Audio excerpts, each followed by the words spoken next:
यह कहानी है ऐसे कलाकार की जो क्रिकेटर बनने का ख्वाब लेकर मुंबई आया था, लेकिन दुनिया के लिए विलेन बन गया। फिर उसकी जिंदगी में ऐसा किरदार आया, वो उसकी पहचान बन गया।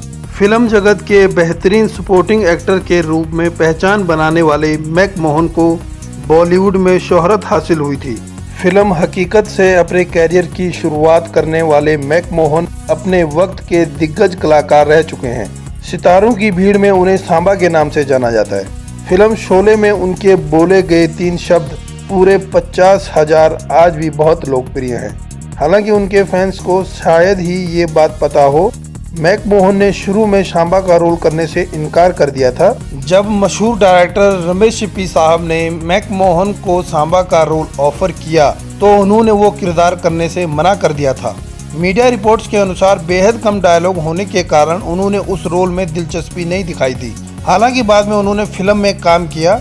जब फिल्म रिलीज हुई तो उसे देखने के बाद मैकमोहन ने रमेश सिप्पी साहब से शिकायत की थी कि उनके सीन काट दिए गए हैं, लेकिन रमेश सिप्पी ने उनसे कहा था अगर ये फिल्म हिट हुई तो तुम्हें सांबा के नाम से ही बुलाया जाएगा, और इसके बाद इतिहास से हर कोई वाकिफ है। 15 अगस्त 1975 को जब शोले रिलीज हुई तो रमेश सिप्पी की बात सच हुई। फिल्म की सफलता के बाद सभी लोग मैकमोहन को सांबा के नाम से बुलाने लगे और आज भी उन्हें सांबा के नाम से ही जाना जाता है। खास बात यह है कि मैकमोहन का असली नाम मोहन माखीजानी था। ये बात बेहद कम लोग जानते होंगे। मैकमोहन अभिनेत्री रवीना टंडन के मामा थे। फिल्म शोले की सफलता के बाद मैकमोहन के सितारे चमक गए। इसके बाद उन्होंने एक से बढ़कर एक सुपरहिट फिल्मों में काम किया। उन्होंने अपने कैरियर में शान, काला पत्थर, डॉन, कर्ज और कुर्बानी जैसी बहुत सी शानदार फिल्मों में काम किया। फेफड़ों में ट्यूमर की बीमारी के चलते साल 2010 में मैकमोहन ने आखिरी सांस ली, लेकिन आज भी वो अपने काम की बदौलत जिंदा हैं। आप यह जानकर हैरान रह जाएंगे, शोले देखने के बाद मैकमोहन रोने लगे थे। दरअसल फिल्म में मैकमोहन के कई सीन थे, लेकिन जब फिल्म रिलीज हुई तो उनका सिर्फ एक ही सीन, गब्बर के सवाल का जवाब, पूरे 50,000 रखा गया था, जबकि बाकी सीन काट दिए गए थे। मैकमोहन ने डायरेक्टर रमेश सिप्पी से शिकायत की तो उनका जवाब था कि अगर फिल्म चल गई तो हर कोई तुम्हें सांबा के नाम से पहचानेगा। रमेश सिप्पी की यह बात आखिर में सच साबित हुई। मैकमोहन ने हिंदी के अलावा भोजपुरी, गुजराती, हरियाणवी, मराठी, पंजाबी, बंगाली और सिंधी फिल्मों में भी एक्टिंग की। वो 200 से ज़्यादा मूवीज में नजर आए।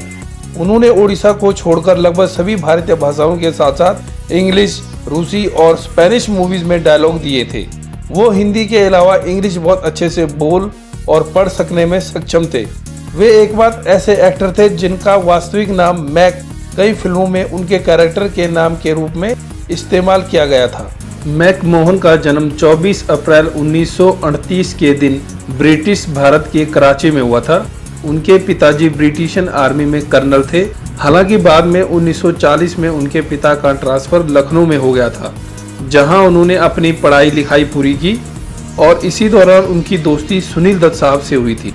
मैक कॉलेज के दिनों से ही थिएटर करने लगे थे। मैकमोहन अपने कैरियर के एक सफल एक्टर रहे, लेकिन उनकी एक बुरी आदत ने सब कुछ खत्म कर दिया। वो शराब और सिगरेट के आदी हो चुके थे। वो सिगरेट इतनी ज्यादा पीते थे कि माचिस की जरूरत ही नहीं होती थी। वो एक सिगरेट से दूसरी को जला लिया करते थे। इसकी वजह से उन्हें कैंसर हो गया और 10 मई 2010 को उनका निधन हो गया था।